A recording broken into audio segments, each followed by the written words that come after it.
திருக்குறள் நெறி வாழ்க.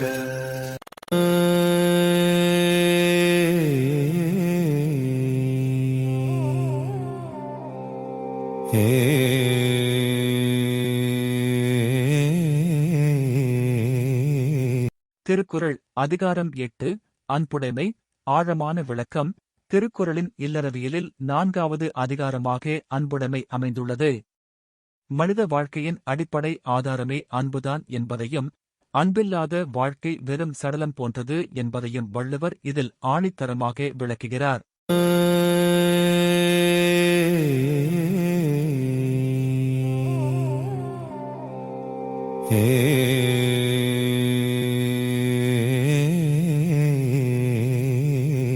அன்பிற்கும் உண்டோ அடைக்குந்தாள் ஆர்வலர் புன்கணீர் பூசல் தரும்.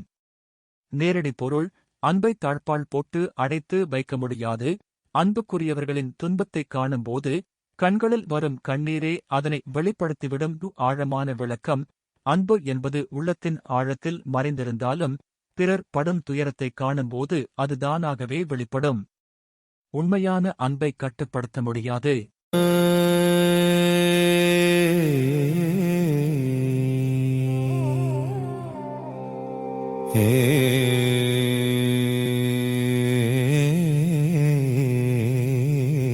அன்பிலார் எல்லாம் தமக்குரியர் அன்புடையார் என்பும் உரியர் பிறர்க்கு. நேரடி பொருள். அன்பில்லாதவர்கள் எல்லா பொருள்களும் தமக்கே சொந்தம் என்பார்கள். அன்புடையவர்கள் தம் உடல் உறுப்புகளையும் உயிரையும் பிறருக்காக கொடுப்பார்கள். ஆழமான விளக்கம். சுயநலம் அன்பின்மைக்கு அடையாளம். தியாகம் அன்பின் அடையாளம். அன்புடையவர் பிறர் நலனுக்காக தன்னையே அர்ப்பணிக்க தயங்க மாட்டார்.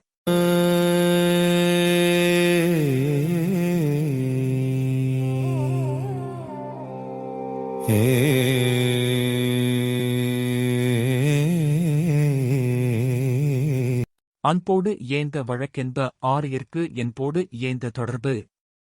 நேரடி பொருள். ஒரு மனிதனின் உயிருக்கும் உடலுக்கும் உள்ள தொடர்பு அவன் கடந்த பிறவிகளில் காட்டிய அன்பின் பயனாகவே அமைந்தது என்பார்கள். ஆழமான விளக்கம். உடல் கிடைப்பதே அன்பைச் செயல்படுத்துவதற்காகத்தான். அன்பில்லாத உடல் வெறும் கூட்டே அன்றி வேறில்லை.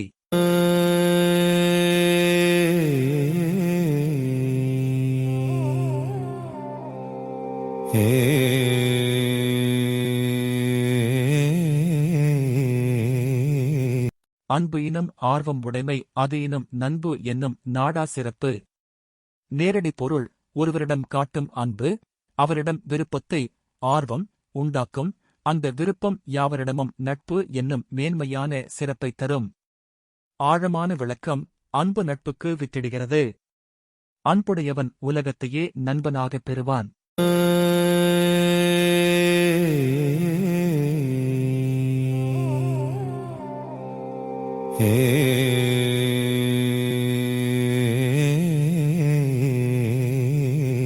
அன்புற்று அமர்ந்த வழக்கென்ப வையகத்து இன்புற்றார் ஏதும் சிறப்பு. நேரடி பொருள். இவ்வுலகில் இன்பமாக வாழ்பவர்கள் அடையும் சிறப்பு அவர்கள் அன்போடு இல்லறம் நடத்தியதன் பயனே ஆகும். ஆழமான விளக்கம். வாழ்க்கையின் உண்மையான மகிழ்ச்சி அன்பின் மூலமே கிடைக்கிறது. அன்போடு வாழ்பவர்களுக்கு சிறப்புகள் வந்து சேரும்.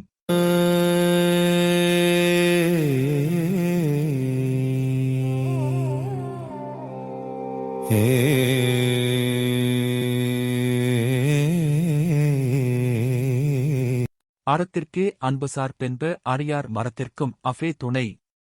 நேரடி பொருள். அறச்செயல்களை செய்யத்தான் அன்பு துணை நிற்கும் என்று அறியாதவர்கள் சொல்வார்கள். ஆனால் வீரத்திற்கும் மரம் அன்புதான் அடிப்படையாக இருக்கிறது. ஆழமான விளக்கம். தன் நாட்டையோ சுற்றத்தையோ காக்க ஒருவன் வீரம் காட்டுவதற்கும் அன்புதான் தூண்டுதலாக இருக்கிறது. எனவே அறத்திற்கும் மரத்திற்கும் அன்பு பொதுவானது.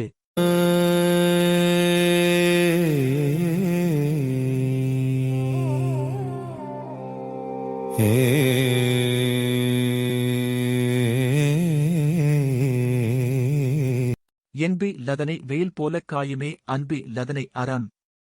நேரடி பொருள். எலும்பு இல்லாத புழு போன்ற உயிர்களை வெயில் சுட்டெரிப்பது போல அன்பில்லாதவர்களை அறக்கடவுள் தண்டிப்பார். ஆழமான விளக்கம். இயற்கை நியதிப்படி அன்பில்லாதவர்கள் வாழ்வில் முன்னேற முடியாது. அவர்கள் அழிவைச் சந்திப்பார்கள்.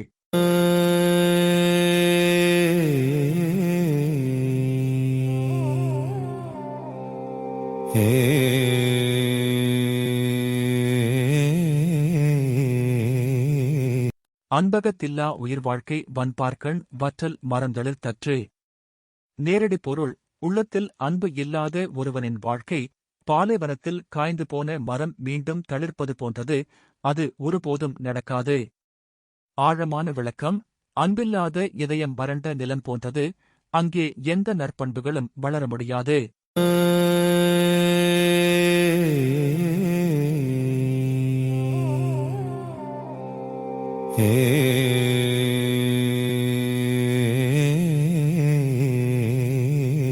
புறத்துறுப்பு எல்லாம் எவன் செய்யும் யாக்கை அகத்துறுப்பு அன்பு இல்லவர்க்கு. நேரடி பொருள்: உள்ளத்தில் அன்பில்லாதவர்களுக்கு வெளியில் இருக்கும் கை, கால் போன்ற உடல் உறுப்புகளால் என்ன பயன்?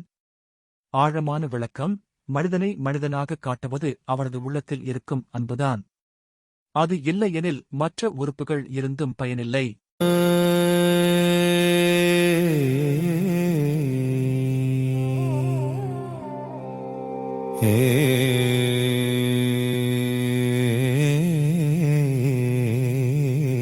அன்பின் வழியது உயிர்நிலை அதிலார்க்கு என்பதோல் போர்த்த உடம்பு. நேரடி பொருள்: அன்பு இருக்கும் உடம்பில்தான் உயிர் இருக்கிறது. அன்பு இல்லாதவர் உடம்பு வெறும் எலும்பின் மேல் தோல் போர்த்தப்பட்ட பிணம் போன்றது. ஆழமான விளக்கம்: உயிர் இருப்பதற்கான அடையாளமே அன்புதான். அன்பில்லாதவன் உயிருடன் இருந்தாலும் அவன் நடைப்பிணமாகவே கருதப்படுவான். இந்த அதிகாரம் மனித உறவுகளின் மையப்புள்ளி அன்பு என்பதை வலியுறுத்துகிறது. அன்பே சிவம் அல்லது அன்பே கடவுள் என்ற தத்துவத்தின் சுருக்கமே இந்த 10 குறள்கள்.